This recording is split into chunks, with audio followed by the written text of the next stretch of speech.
Bismillahirrahmanirrahim. Thank you so much. We are back. ABCD TV. Welcome you all on the beef formulation session live from ABCD TV. We are with us, the people from the beef industry. We formally welcome all the distinguished guests in the session. We are having with us today Mr. Florent Aubry. He is a renowned dairy consultant in Alltech. Uh, he's been working with us in supporting us in dairy and beef industry. He has a vast experience of the industries. So we would be today, we'll be having session on beef formulation workshop. So initially, the house rule is Mr. Florent will going to present on the today's session, and after that, if we'll be having a discussion on the questions from the audience, and you can write your questions on the chat bar, and at the end we will start ask the questions from the Florent. So the podium is hand over to the Florent. Florent, you can start your presentation. So hello everybody. Just you see my screen first. Yeah. So yeah, thanks to invite me, Muhammad, and all the team in Pakistan. Thank you to invite me. So I prepare a presentation about beef formulation, but also the impact on meat quality. And at the end, I have an example of a diet, how we can reformulate diet in beef production. So first thing, when we think about beef, is you are beef farmer, but at the same time, you are meat producer. It's not only producing animal, you need to think about the quality of the meat. Because at the end, you have an end customer who will eat meat, and this will have an impact. Good quality or bad quality meat will impact the farmer and the supplier. So what you need to do is maximize performance, so age and fat to achieve a good meat quality. This white bull is a typical, let's say French one, because it's a Charolais one. It's a beef, typically beef animals. It's not Holstein. So we have different breed in Europe, and US. It's not only breeding Holstein. We have some specific breed for fattening bulls. Or heifers also, because we fatten heifers of these beef animals. Why age as slaughtering is important? Because it will impact the quality and the tenderness. Earlier you slaughter the animal, better the color will be. If you slaughter at, let's say, 15 months or 24 months, the color of the meat will become darker. Also, younger the animal is, you will have less collagen, means the meat will be more tender. You will have more thin muscle, and the fat will be more white. Older is the animal, the color of the fat tend to become yellow. So this is important to know your market. I know that you age change since maybe 1 month and a half on WhatsApp about meat quality. You need to know what is the market, what is the requirement of the market. Just by experience, in France, for example, we eat more old animals. So the color need to be more black than in some country like Spain. And we are close country. You have just the border. And it means that they slaughter animal younger than us just because the needs or the requirement of the consumer. And if we bring meat from Spain in France, we will not accept it. We will eat it, but we will ask to have a lower price. And at the same time, in Spain, they will not accept our black, let's say black meat, because it's not the habit of consumption.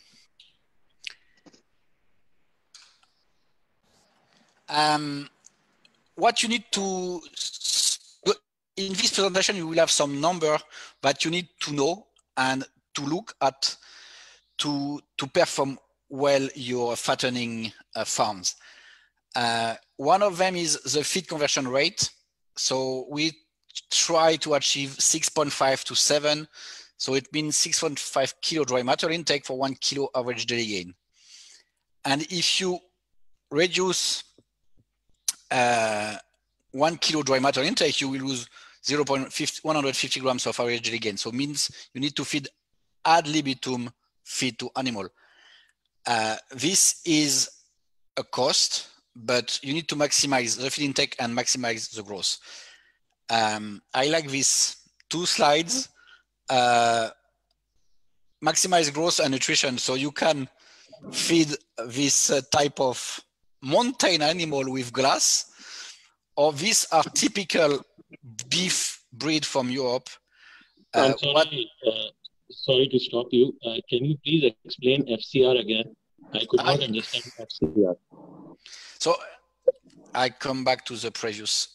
So feed conversion rate, FCR, it's the dry matter intake of animal to produce 1 kilo of average daily gain.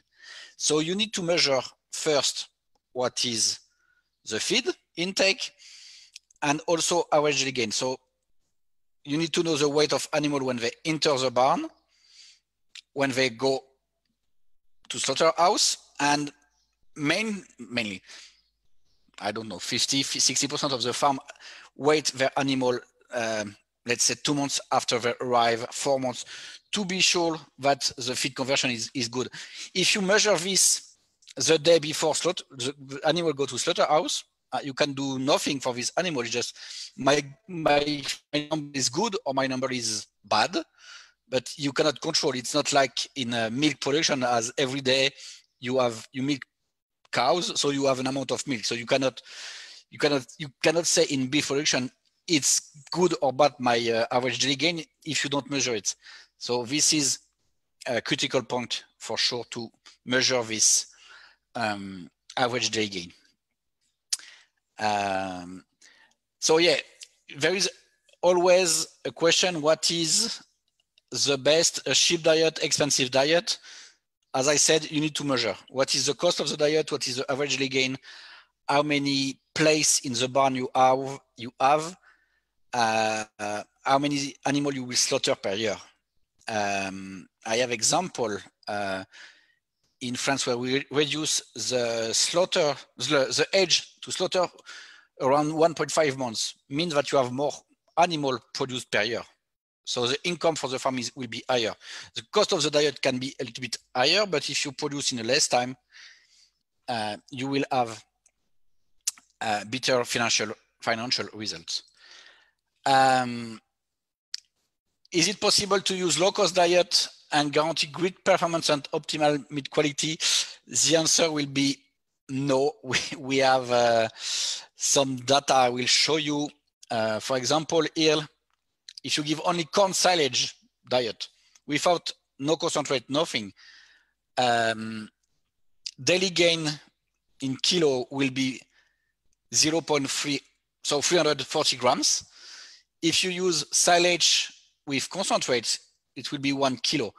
So if you feed only corn silage, only grass silage without balancing the diet, you will not have the best performance. So it means that if you want to grow them 300 kilo, it will take longer time. So for example, here, to produce 100 kilo meat, it takes 100 kilo. It takes 300 days on silage. It would take 100 days on silage plus high concentrate.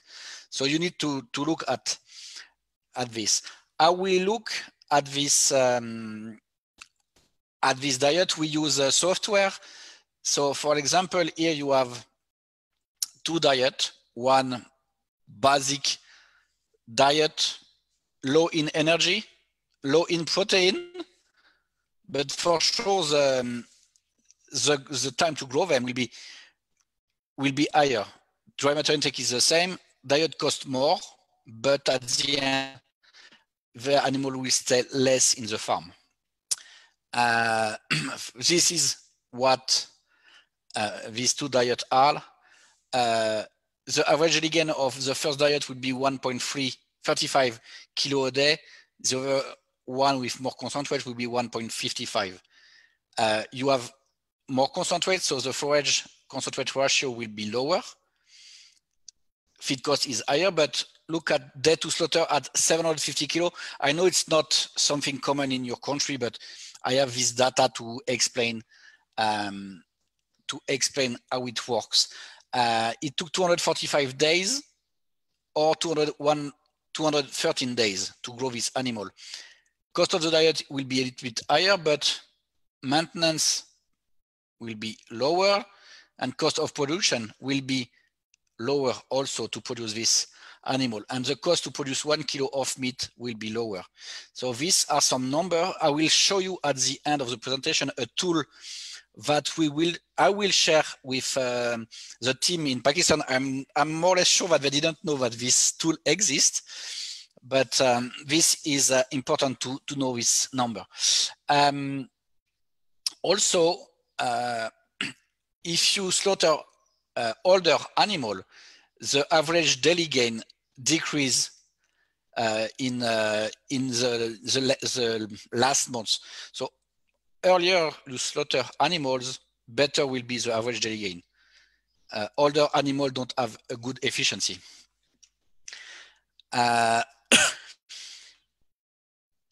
So idle time for slaughter.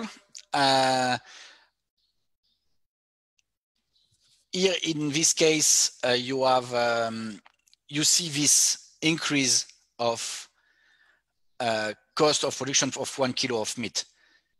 More they stay in the farm, higher will be the cost to produce 1 kilo of carcass, to produce 1 kilo of average daily gain, and the margin will decrease.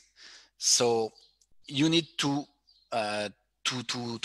feed with high concentrate diet. I mean, in terms of energy and protein. I don't say concentrate like it's a concentration in terms of energy and protein. What source of energy you can use? I know that Muhammad liked my corn sieve, let's say like this. Why we prefer corn compared to wheat or barley? Because it's less fermentable. You will have less risk of acidosis. One of the first problem. No, there is several diseases in beef production. The first one I will say is bovine respiratory disease. After you will have acidosis and mycotoxin. And acidosis is due to the diet, how you make this diet, how you mix the diet, and also what type of ingredients you use. So this is why we prefer cornmeal versus barley, for example. So I know that you have cornmeal, but also the grinding of the cornmeal will be really important because you lose money when you found starch in the manure. You can use some alternative energy in fattening. So in the fattening period, we use also in Europe protected fat to concentrate the diet. So these are source of energy that you can use. In terms of fiber, you need to know the NDF of the forages. As I'll show you, NDF of corn silage is higher than corn, soybean for sure. Cottonseed is a solution, but not in beef because of the fat content, and it will impact the quality of the meat. When we speak about NDF, we want to discuss about PENDF, the physical effect. NDF, it's the ability of the feed to promote chewing activity and rumination. It's NDF multiplied by 1.18 millimeter sieve. So you cannot do this in a lab. It's only in a farm when you have the sieve. the sieving of the diet with the pen state separator, and you look at the percentage of NDF of this fraction. One of the point here is I had this question last week or 2 weeks ago about a farm. Said, we have problem with acidosis and we put more straw and we have more problems. Say, what you have done, and the straw was not cut. So you put more straw in the diet. What animal do? They sort even more than before, and the consequences of this is acidosis. So take care of the cut of the fiber. PNDF, so alpha A, for example, long or short, they have the same NDF, and the long A have more PNDF. But if you look at dehydrated alpha-alpha, PNDF is close to 0. It's the same with beet pulp. If you have a pellet or no, you will destroy the physical effect. So this is for the beet pulp. So the pellet compared to the beet pulp stretch, so without the pellet, with not pelleted beet pulp, sorry, you will have better PNDF. Why I speak about PNDF? Because, and I try to do something here. Yeah, it's better. When you have low PNDF, so low physical effect, you will have low retention in the rumen. You will have more small particle size, so mean higher fermentation, higher fermentability. Low pH means acidosis, so you will decrease the fiber digestion because of low retention, low pH, because all the cellulitic bacteria like pH over than 6.6 to 6.3. So if you go below 6, you will have acidosis, so bad digestion of the fiber. So when you have good quality of forage, good particle size, and that animal eat, this is why I said my example about a farm with straw, but the animal sort more, so that's a problem. So you need to be sure that animal eat the diet. It will mean higher pH, better retention in the rumen, better efficiency of the rumen, better fiber digestion.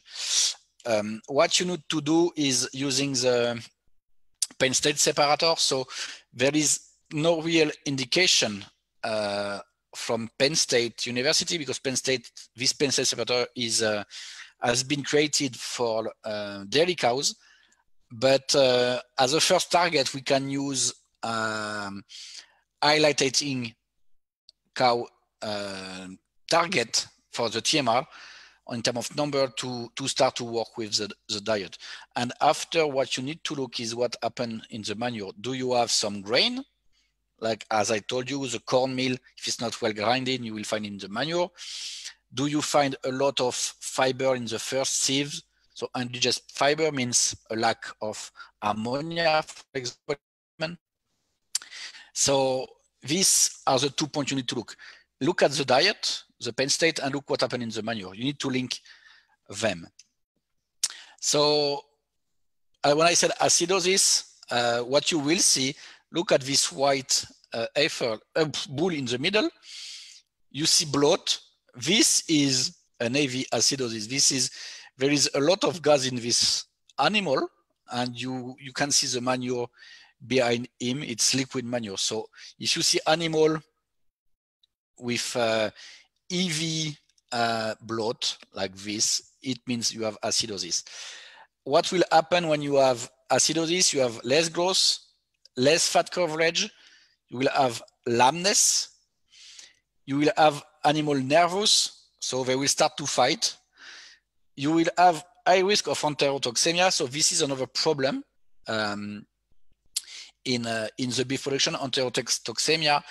The two main reasons, one is a too fast change in the diet. So for example, one day I use corn silage, I will say corn silage, cornmeal, soybean, and the day after you use grass silage, barley, and rapeseed.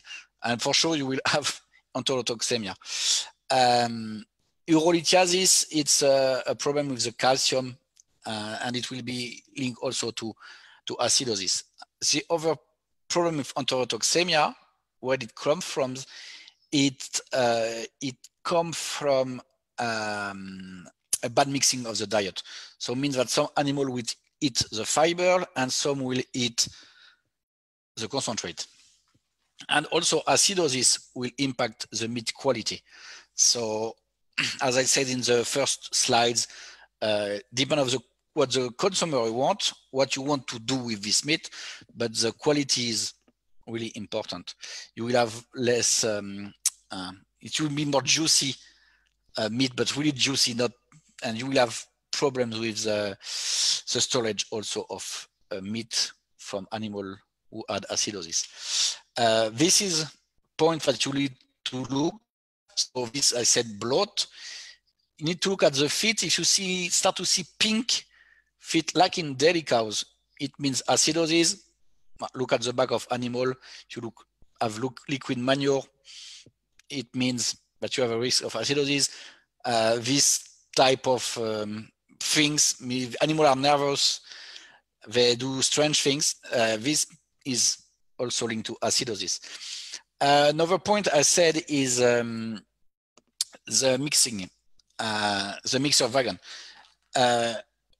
First is, do not put in the mixer wagon what was on paper. So as nutritionists, we also will say that there is 4 or 5 different diets. The first one is the one on paper. The second one is what the farmer or the employee put in the mixer wagon. So look at this one. You have less straw, more cornmeal, a little bit more feed, less corn silage. And if we look what is the diet, this is what was the theory. So energy, a little bit more energy, less fiber, less NDF, less physical NDF, more non-structural carbohydrate, and good protein a little bit low.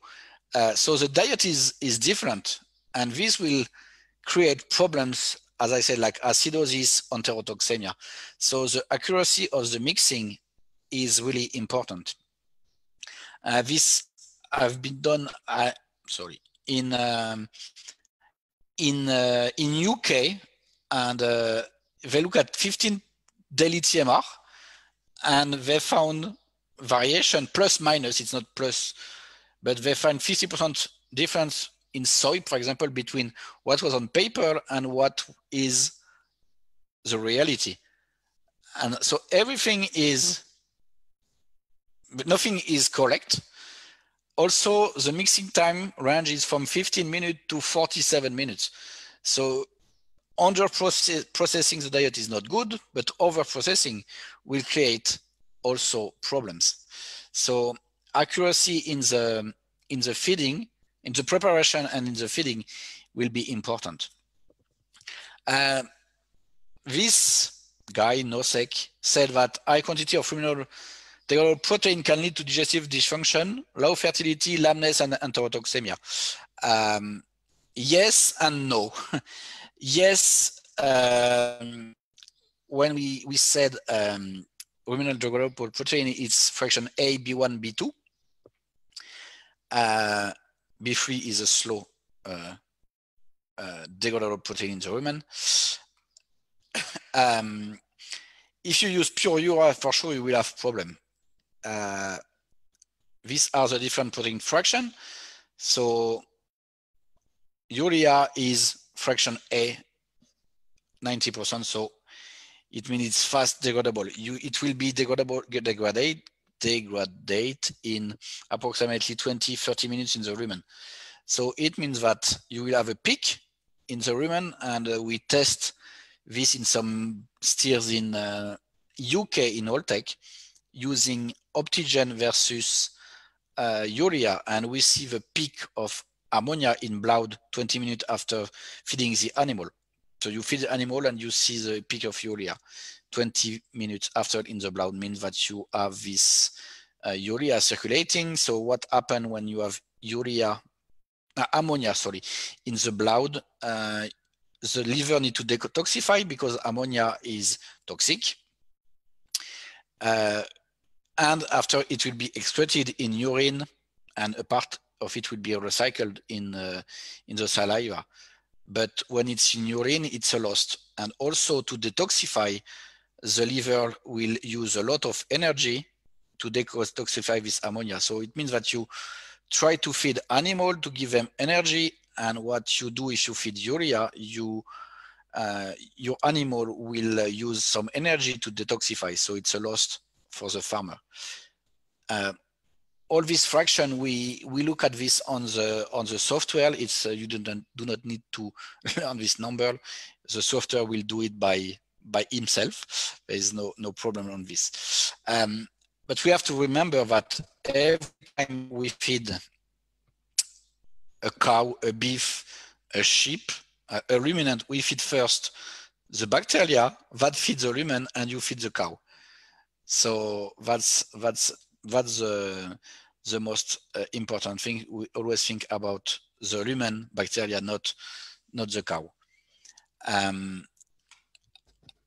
As I said, what is the best source of amino acid for a ruminant? If you look at milk and meat composition, they are very close, and it's also close to the rumen bacteria profile in terms of amino acids. So you need to have a functional rumen to produce himself the bacteria that will die and that will give to the animal microbial protein.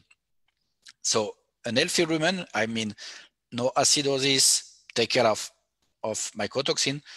You can have some symptoms sometimes of mycotoxin in beef. Do not forgive them.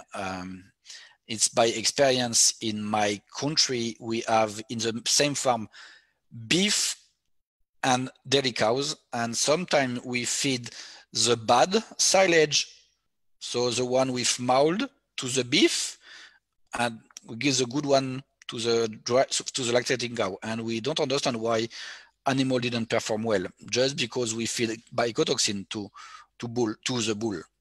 So that's will create problems. There is another ratio you can look at, is the protein efficiency ratio. So it's the crude protein intake divided by the average daily gain. So you can look at this, and this ratio will be the same could be the same if you feed for 12% dry matter for Charolais 500 kilo, it means 1.4 kilo of protein, 1.56 at 13% good protein. Average daily gain will be better, and the ratio will be the same. If you increase the protein level of the diet, but without an increase of average daily gain, it means that you oversupply crude protein. So no sense to overfeed crude protein to animal.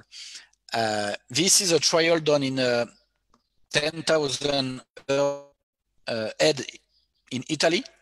So it's one of the biggest bull farm in Italy and in Europe, using Optigen. So what they have done, it's a simple diet: corn silage, cornmeal, soya, a premix, some straw, and Optigen. So 50 grams, it's not that much. They use Optigen, they decrease soya, increase cornmeal, decrease a little bit protein given to animals. So when you use Optigen, really you can decrease protein level of the diet. What you see is an increase of this ratio. So protein soluble divided by rumen degradable protein. Here you have an increase of starch, an increase of energy, the average daily gain increase from 1.5 to 1.55 kilo. Imagine 10,000 animal is nothing to increase the average gain like this. And you have a better ratio with Optigen compared to without Optigen. So these are a number that you have to look at. Another farm in Italy, a smaller one, 1,000 head in. So it's typical. Piemontese is double muscle animal, so that have a high need in protein normally. The same ID decrease of soya and put some Optigen inside. And you see here you have less protein in the diet, more energy, same amount of energy. Probably they put some wheat bran to have a security in the diet, because you have, when you are at 40% starch in diet, you need to put some security sometimes, and they increase a little bit the NDF of the diet using more wheat bran. And here again, you have an increase of average jelly gain, and they have a better protein ratio, protein efficiency ratio. This is another trial made on Charolais heifers with a normal diet and inclusion of beef zinc. So beef zinc is Optigen plus some Alltech nutrients. It's just to show you the example what we can do with the diet. So 150 days of feeding. What have been done using beef zinc. So you have two diets, high level diet and fattening diet. So you put less soybean. So look at this high level diet. You have 100 grams of soya, means close to nothing. And in fattening 200 grams of soya with brewer grains, cornmeal, wheat bran, wheat straw. So it's a dry diet. What you see is a little bit less protein in the diet in percentage, and the dry matter intake is the same. More energy in the diet with Optigen, a little bit more starch in this diet, and they look at performance, average daily gain, intake, feed conversion, manure, so everything. So when you look first at the manure, when you use Optigen, is you have less particle in the first sieve and the second sieve, and more in the third sieve. They look also in this trial at the protein level in the diet. So you have less protein in the feed. Starch, they found less starch in the diet. So in the a little bit more NDF, but it's not significant. So you have more starch, less protein. So it means that you have better efficiency of the diet. They look also at performance. So they have a better average daily gain using Optigen versus control, and from in the arrival period and also in the fattening period. So it's linked to what we found before. You have less protein and starch in the manure, means that something happened to this starch and protein, because if you feed exactly the same amount in the diet, or a little bit less, and you have a better average daily gain, it means that the efficiency is better.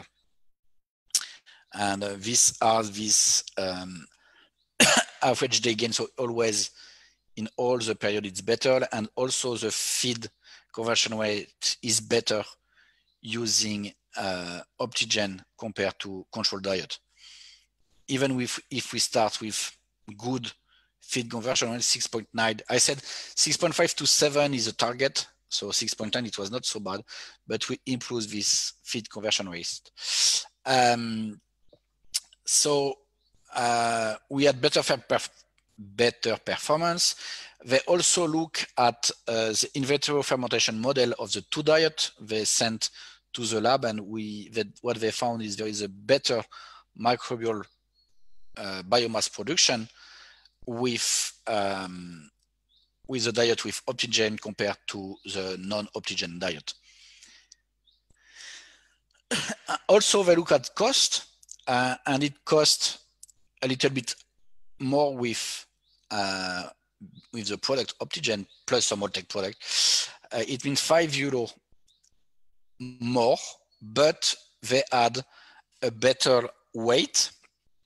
So better live weight means they receive more money, and at the end there is a return on investment for the farmer. This is where I want to speak about the beef return tool that we have in Alltech. So what is important for each of you is to know the numbers. So this is a module we create 6 or 7 years ago. 7 years ago in Alltech. So you need to input the data, the number, the name of the farm and stuff like this. The dry matter intake, the cost of the diet, how many days they stay in the farm, the cost, what are the target, and it will give you what is your average again, what is your target, and what will be your margin over feed cost and the value of the live weight gain. So this is a tool that we will work with Salman and the team also in Pakistan to show you where you can improve your farm. You have also the respiratory disease, the lameness, what is the impact, and what is the cost of treatment. So these are the costs that we have in Europe. So maybe you have a little bit different cost, but trying to understand what are the problem, and we know the impact. We know it's not Alltech. Everyone, people who make research know the impact of respiratory disease on average daily gain, for example, or on lameness on average daily gain. So it's a way to show what will be the impact of this disease on your farm. So yes, just to show you some sign. This is lameness. These are excited animal. You see some bloat. This is acidosis. So when you see this in a farm, try to take care about your diet. These are some steps. So one of the first thing is do not feed young animal directly with a finishing diet. You need to have a transition. That's the worst. Giving a finishing diet to animal who just arrive that have been struck during hours or maybe days. Just as example, I saw on your the WhatsApp that you had you discussed about Turkey, I think at the moment. I know that in Turkey they import animal from Paraguay, Uruguay, so South America. It took them 3 or 4 weeks to arrive in Turkey. Imagine if you give them directly a finishing diet, they will die. So you need to have this transition period. So means low energy, low protein, high in fiber, not a lot of starch. And after you need to make a transition. I show you data from a 10,000 farm, 10,000 head farm in Italy. I know this farm, and animal arrive from France in this farm, and during 3 weeks they change 5 or 6 times the diet, because animal arrive by group of 60 animal by truck, so 50, 60 animal, and they have 3 weeks of transition before arriving in finishing diet. And this is a graphic saying that this is when animal arrive, if you increase protein, you increase the morbidity risk. So you need to have a very low protein diet.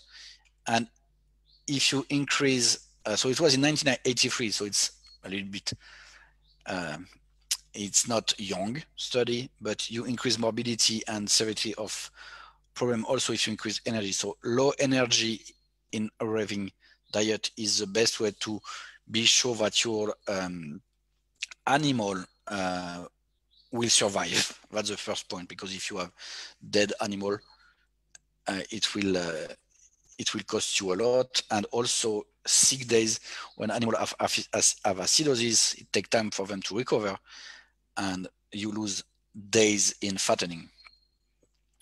These are some examples of fattening: Optigen, Simmental, and Angus. So it's more for you. I think it has this type of diet. So these are some requirements in terms of energy, protein, starch. So you will have this information through Salmon. Sorry. As I said, we see some diet with 40% starch. We can do this for sure, but step by step. Not because today is 25, go to 40 is not the solution. You need to be sure that everything in the farm is well done, like the mixing wagon, like the grinding of the corn, that the delivery in front of animal is done well before going to this very high starch diet. So what I want to say is you need to maximize growth to maximize meat quality, to improve the meat quality because of the consumer. I think you understand that more expensive diet can be cheaper because you will have better average daily gain, you will slaughter more animal per year, and you will have better performance. You can use technology, so I put Optigen. We use also YISAC. In beef, we use Bioplex and Cellplex for immunity. And one of the most important things is look at the data. So weight animal when they arrive, weight animal if you can during the fattening period. You need to weight them before going to slaughterhouse. Sorry, record all the health problem. If you see case of acidosis, this will be the best prevention. So now I would like to share you one diet. So I took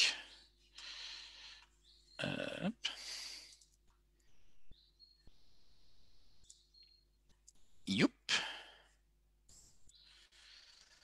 So diet, you see Salman? Yeah, Florent, I can see. Perfect.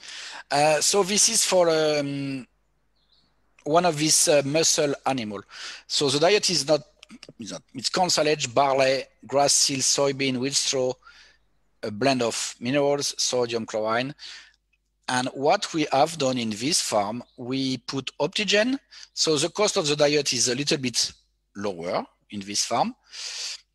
We put cornmeal and decrease a little bit barley, decrease the soybean, decrease the protein level of the diet. So we were a little bit high from my point for sure, 14.10 to 13.2. We increase energy.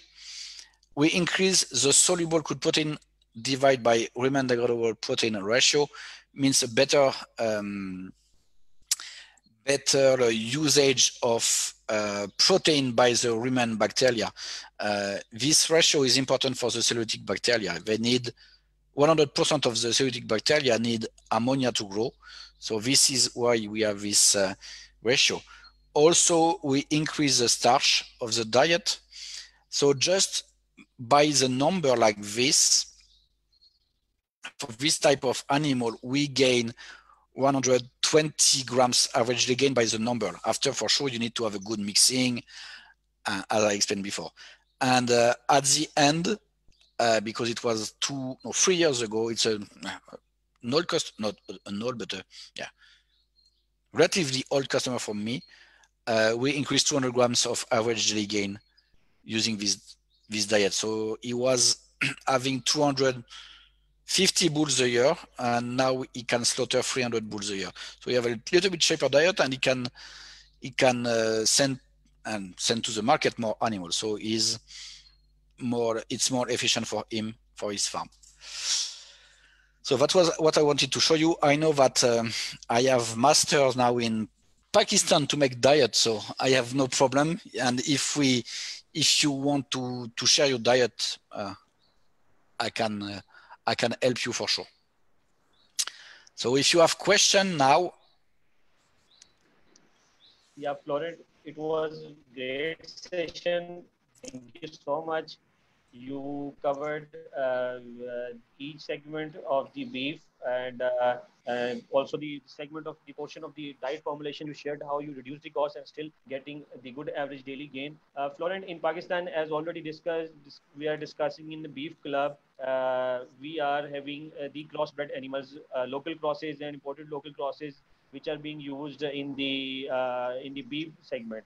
So I have one question before going to the participants, that people are more concerned toward the traditional practices of giving the forages, plus they majorly buy the concentrate from the commercial companies or even the feedlot farmers who are preparing, good number of heads and preparing their own concentrate at farm. They are concerned about the two or three basic nutrients. For example, if we are offering, and another thing is they are keeping the animal for 90 to 120 days, around 200 plus the body weight gain they start with and end up after 120 days. So my question is, what you say for in a general for the beef animal at this stage of rearing, what should be the protein in terms of concentrate we should give to the animal, energy, and the fruit fiber. If I ask for the three these nutrients, so Yeah. what should be your answer? So I discussed this some months ago, more than this, with our consultant in Italy about I would say early slaughter animal, because it's 1 year, 12 months animal, something like this.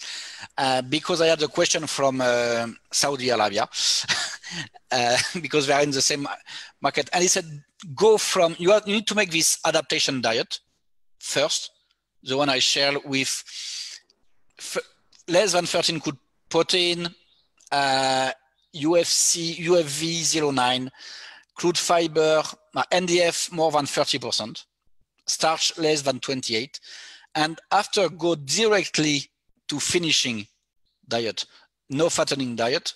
Finishing diet means 0.95, 0.96 UFV, 15 good protein, 35% starch, and more than 22% NDF. But as I said before, you need to be sure that all is correctly cracked and all is correctly cut in the mixer wagon. We know each other. We have seen some diet in Pakistan, in the dairy side. Yeah. Say, okay, I know the problem. So you need to cut wet, to cut better, and to be sure that it's mixed well. These are target, but before, if you are, I don't know, if you are at 28% starch in your diet at the moment, in fattening, don't go tomorrow to 35 because you will kill them because of acidosis or something. Go it step by step and see what happens. It will depend on the management of the farm. Okay, I understand. There is one question from not name written Galaxy J6. Sir, please, you can unmute your mic and ask the question.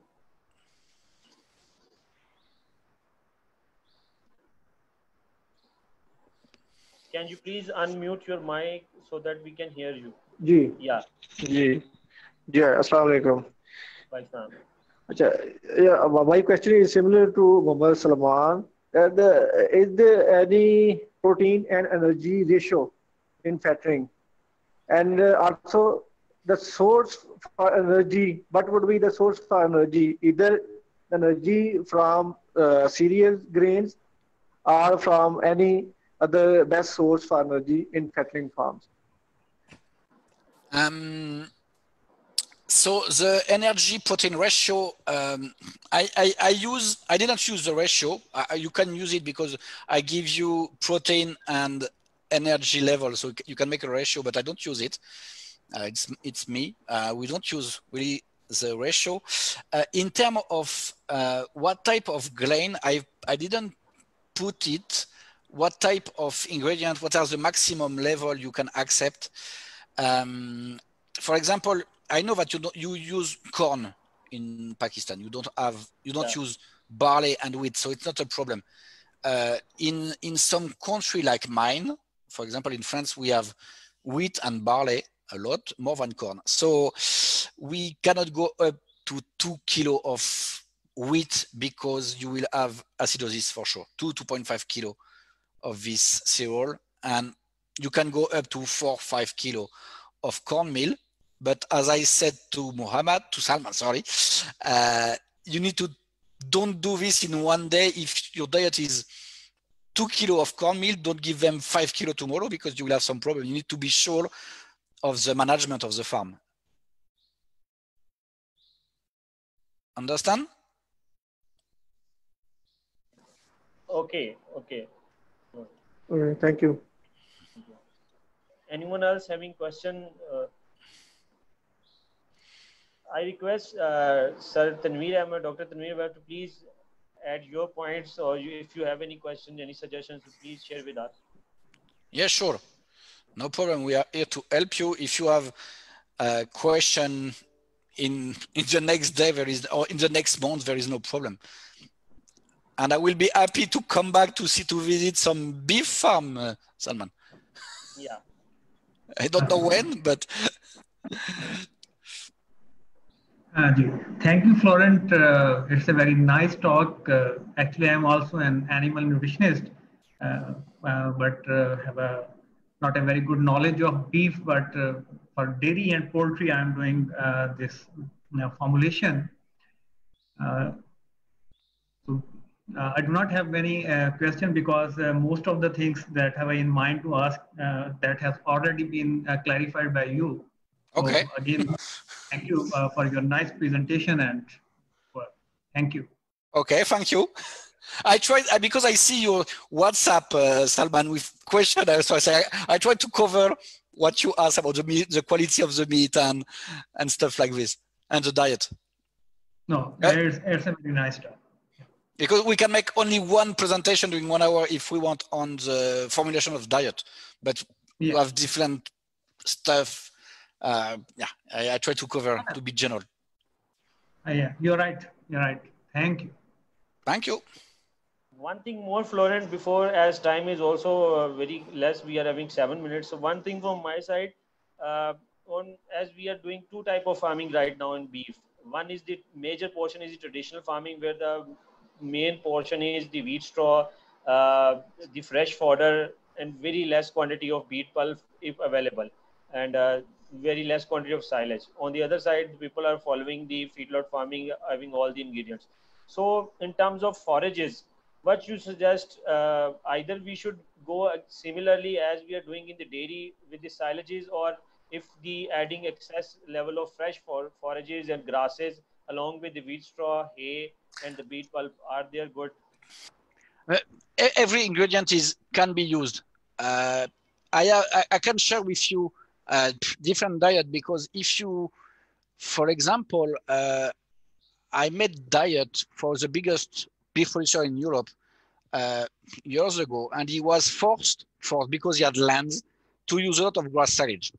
And I cannot decrease the grass silage. It was like this. He had hectares of grass and he need to use it.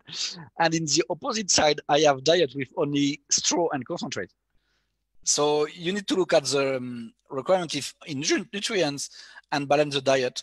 And you have some maximum of certain ingredient. Like I said, the barley, but I know you don't use it. Don't put more than 2 or 2.5 kilo because of the acidosis risk. With cornmeal, you can go higher. In my case, we use potatoes. In some countries, the leftover, don't go too high in potatoes. So I can share this with you without problem. And some type of diet, so dry. I said dry. When I said dry diet, it's straw and concentrate. And the concentrate you split. You have the beet pulp, the soy, the cornmeal, the wheat bran, rapeseed, and the mineral blend. We have some corn silage, some grass silage diet. So I will send you different type of diet. Thank you. Anyone else having the question? I think the presentation was excellent and the all area are covered, and the few questions asked from my side, and thanks to all the participants, and thanks to Thank you. Florent for giving us the time and sharing with us your knowledge. And hopefully we are looking forward. The beef industry is growing in Pakistan. All the segments are working. The government is working, in the private sector is working, and hopefully the new technologies people will adopt, and we will have the better results at the end of the day. So with this, I thanks all again, and we're going to close this session. We will continue to do all these activities to support our industry, dairy, poultry, aqua, and all the related knowledges we'll continue to share with you all. And stay safe, stay at home. Thank you all. Goodbye from my side. Thank you very much Thank you. for invitation. Bye bye. Bye bye.